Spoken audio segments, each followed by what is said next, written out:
He has forged undoubtedly the most remarkable career in cycling history. After beating cancer and coming back to win the Tour de France, a record-setting 7 consecutive times, Lance Armstrong is famous not only for his courage, but for his incredible athleticism. A legend in the world of cycling, Lance's successes are all the more remarkable as he was diagnosed with life-threatening testicular cancer at the age of 25 when his career was peaking. In 1999, he made world headlines with the most stunning comeback in the history of sport, winning the Tour de France in the fastest ever time after battling the disease just 18 months previously.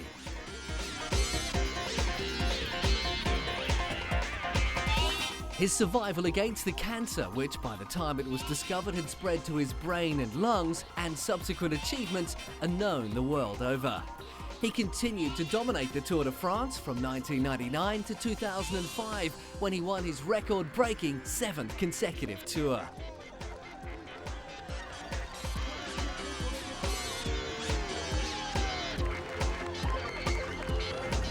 His love of his sport is what motivated him. I'm not in this for money, I'm not in this for notoriety, I'm not in this for fame. I'm in it because I love it. And the day that I don't love it, I'm going to go away and I'm going to be a retired athlete that spends time at home with his family and plays golf. And he's done just that. He retired at the top of his game, going out in style after his 7th victory in July 2005, a record that has never been achieved before. He walked away with no regrets, a sentiment many of his fans agree with. Yeah, we've been watching him for probably 15 years now, so yeah, it's fantastic to see him win another 7th one this year, so it's a good way to go out on top. With many devoted fans all over the globe, in retiring a winner, he achieved a rare feat in sport, going out on top. I think Lance Armstrong will be missed. The overcomer, overcame cancer, and 7-time winner of the Tour de France. Over the course of his career, Lance has continually denied having used performance-enhancing drugs and has described himself as the most tested athlete in the world. In 2004, allegations that he used illegal drugs led to legal action to put an end to ongoing accusations. I can absolutely confirm that we don't use doping products, and enough is enough. In 2006, independent investigators cleared the 7-time champion of doping during the 1999 Tour de France. In his unfamiliar life after cycling, he took to the racetrack, swapping 2 wheels for 4, driving the pace car at the 2006 Indianapolis 500 auto race.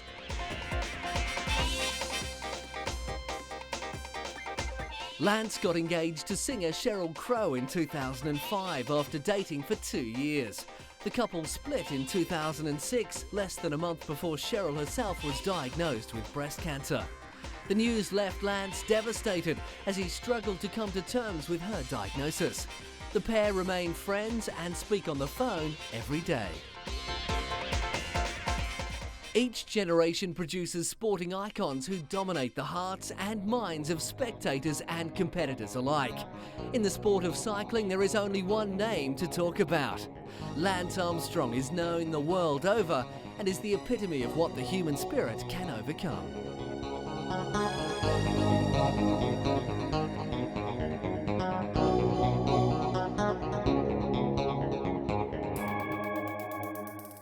Daniel Pedrosa is leading the new breed of MotoGP young guns.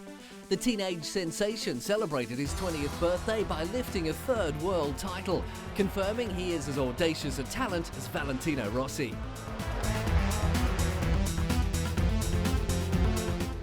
Team bosses in MotoGP had been anxiously casting their gaze far and wide for new talent, and Daniel's 3 world title wins in successive seasons singled him out as the brightest prospect, as MotoGP gets ready for a changing of the guard.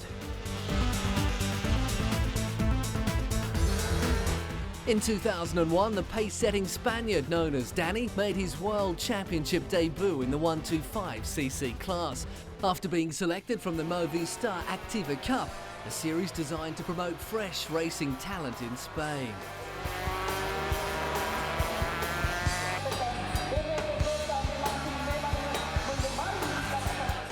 In his first season, Danny scored 2 podium finishes and won his first race the following year, when he finished 3rd in the championship.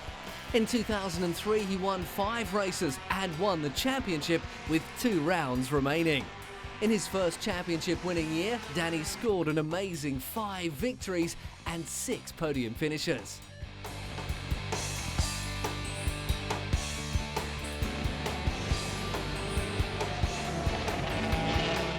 The young champion took time out from the pressures of racing in 2003, feeding the animals in an Australian zoo with fellow MotoGP rider Nicky Hayden of the United States.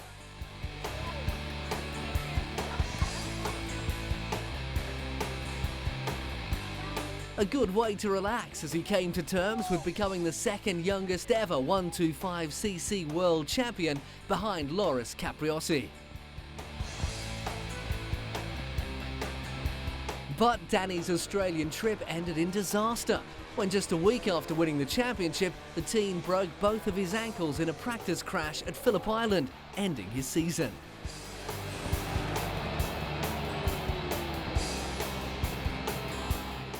He moved up to the 250cc class in 2004, despite being still hampered by his injury. Because his ankles were still healing during the off-season, he was unable to have a proper test on the new bike.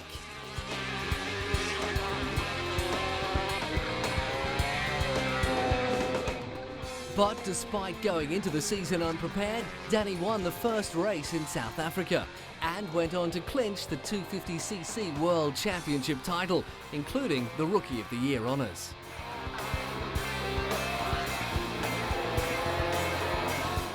In his first season in the 250cc, Danny scored 7 victories and 13 podium finishes.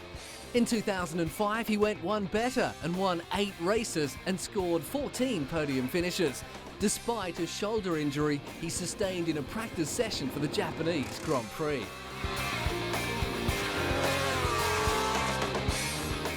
In 2006, he attempted his first MotoGP title. I hope to do a great race. Starting from pole position with the fastest lap ever at Donington Park, the Spaniard took the checkered flag 3.864 seconds ahead of world champion Valentino Rossi. Having won his 3rd world title by the age of 20, Daniel Pedrosa has set himself up as the natural successor to Rossi. There's no question that he is one of the young guns of his sport and looks to cement his status as the future of MotoGP.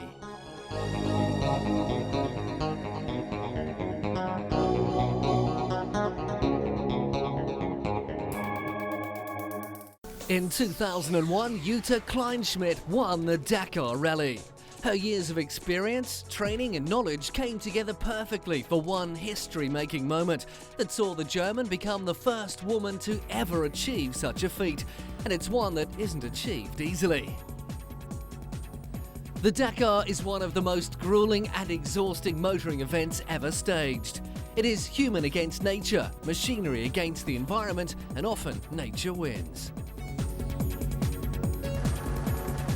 In 2001, however, Jutta won the Paris Dakar Rally, changing the face of the male-dominated sport.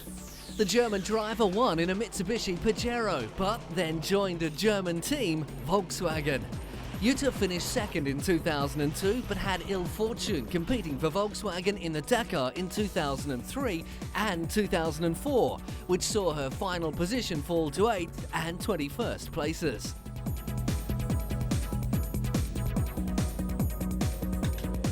But just how did this amazing woman come to race competitively in the Dakar? Jutta first discovered the race in 1985 when the then 23-year-old came across the race on television. She was instantly hooked and began racing on both 2 and 4 wheels. The leading driver, one of the most experienced racers currently competing in the Dakar Rally, is also a qualified engineer and has, in the past, spent 5 years working in vehicle development for BMW. It's clear that Jutta knows and, more importantly, loves her cars. She finally turned professional in the early 90s, and in 1992 she jumped on her motorbike and won the women's trophy for the Paris Cape Town Rally and Faroes Rally, but that was just the beginning. The following year she switched to racing cars, first as co-driver, then as driver. Soon she was in very high demand. When she wasn't racing, Jutta spent her time giving press interviews or going over the next day's route with her crew. Famous for doing what she loves, Jutta has become an inspiration for up-and-coming drivers. She was the first woman to win a stage at the Dakar in 1997, then became the first to lead the team to mount the podium in 1999. And finally, and of course, most memorably, won the Dakar Rally in 2001. The charismatic German became Volkswagen's leading driver. But in May 2006, both Volkswagen and Jutta had decided to part ways, giving Jutta the chance to join the ex-Raid BMW team. After her promotional commitment are completed, it's back to training. That includes figuring out the perfect tyre pressure and gear ratios to help her four-wheeled companion make it through the grueling desert conditions. Jutta likes to prepare herself and test the limits of her car in her own way. For her 2005 campaign, she spent time driving in the Moroccan desert and around Monte Carlo. She managed, however, to take time out to learn to fly a helicopter and increased her fitness by cycling. The high pace of the Dakar Rally prevents its competitors from driving tactically. The only tactics they can employ is to drive hard and fast from the start and be prepared to fight for victory. That's exactly what Jutta does every time she climbs behind the wheel.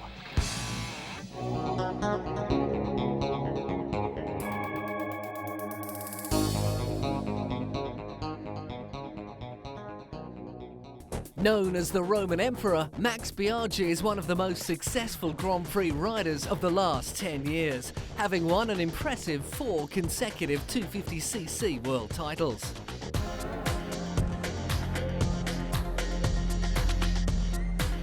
Max arrived on the GP scene in the 250 class, fresh from taking the 1991 European title with 4 wins. After 2 years of apprenticeship with 10 podium results, he became the dominant force in his sport. After 3 consecutive world titles with Aprilia, Max then switched to Honda, bringing about his 4th crown in a row.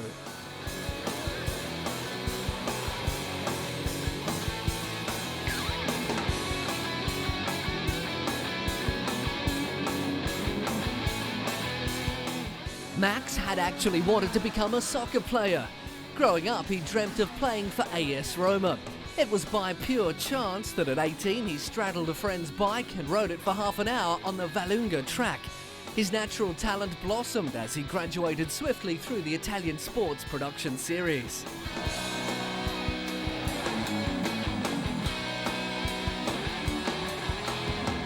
While football has always been a passion, Max started his racing career in the 125cc class, when at age 20 he won the Italian Sport Production Championship.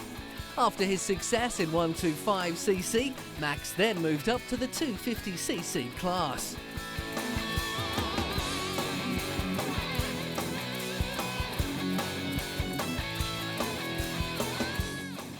In 1994, he dominated the Grand Prix Championship by winning 3 consecutive titles in 1994, 1995 and 1996. In 1997, he won his 4th consecutive title. Following that, he moved on to the 500cc class.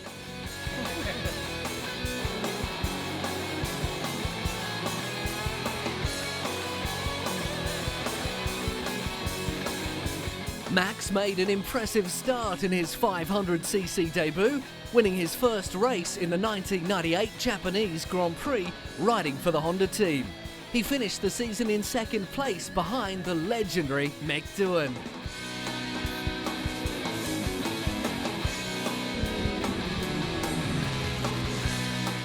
When a young Valentino Rossi joined Honda, Max then joined Yamaha to battle against his dominant former team. He finished 4th in 1999, 3rd in 2000 and 2nd in 2001. The two Italian riders embarked on a fierce rivalry, but with the new man on top most often.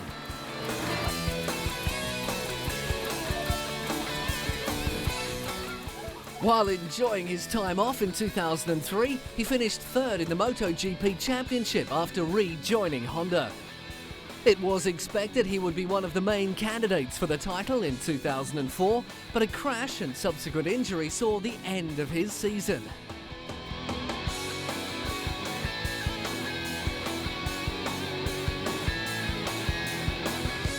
He lost his ride for the 2006 season, his position filled by the 2005 Grand Prix champion, young gun Dani Pedrosa. Disillusioned with his sport, he posted on his website that he would not take part in the 2006 MotoGP season. With years of professional racing under his belt, Max has experienced all the joys of the World Championships whilst entertaining crowds and supporters alike.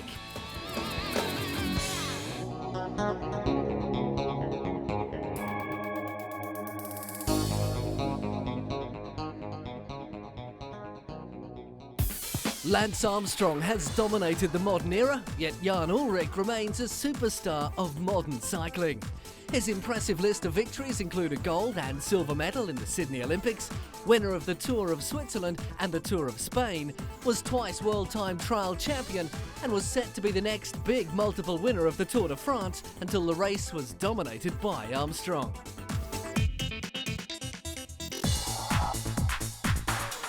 In 1997, Jan became the first German to win the Tour de France. He also became the only person in Tour history to win a time trial with a 3-minute gap between him and the number 2 rider.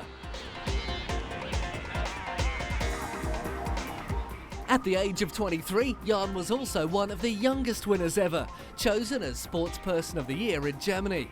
He went on to achieve 5 second-placed finishes in the Tour de France, along with a 4th place in 2004 and a 3rd-place finish in 2005.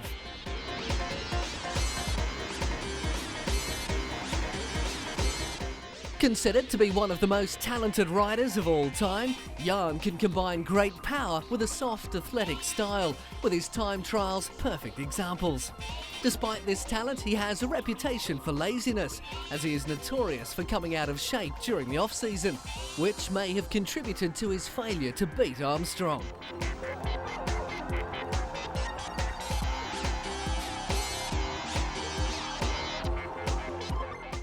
The German still holds a unique record of never finishing lower than 4th in the Tour de France in the 10 years he's been participating.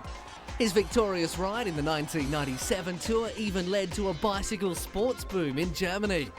Jan has proved he is a very popular sportsman in his home country, second only to Michael Schumacher, and is popular amongst his opponents.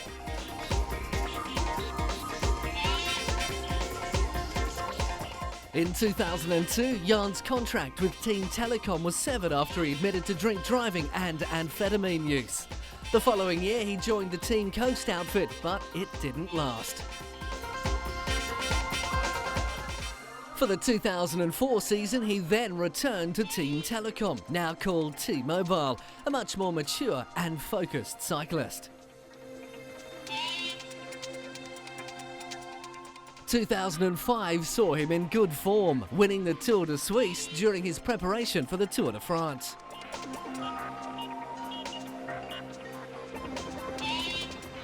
Constantly a bridesmaid to Armstrong, it was no different in the 2005 Tour. After falling in the mountains and bruising his ribs, he could not keep up with his rival.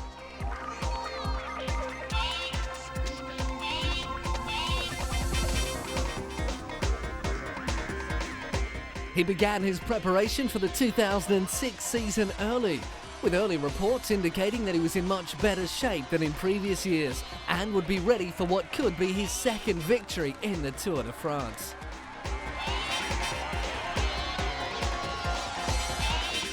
No stranger to controversy, however. In the weeks prior to the tour, Jan's name was mentioned in a large Spanish blood doping scandal, causing him to be suspended from participating in the tour.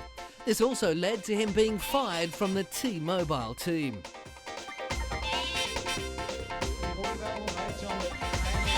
Lance Armstrong retired after the Tour de France in 2005, and with Jan's career coming to its end as well, it's the end of one of the greatest sporting rivalries in modern cycling. Jan Ullrich has made his mark in cycling's history books.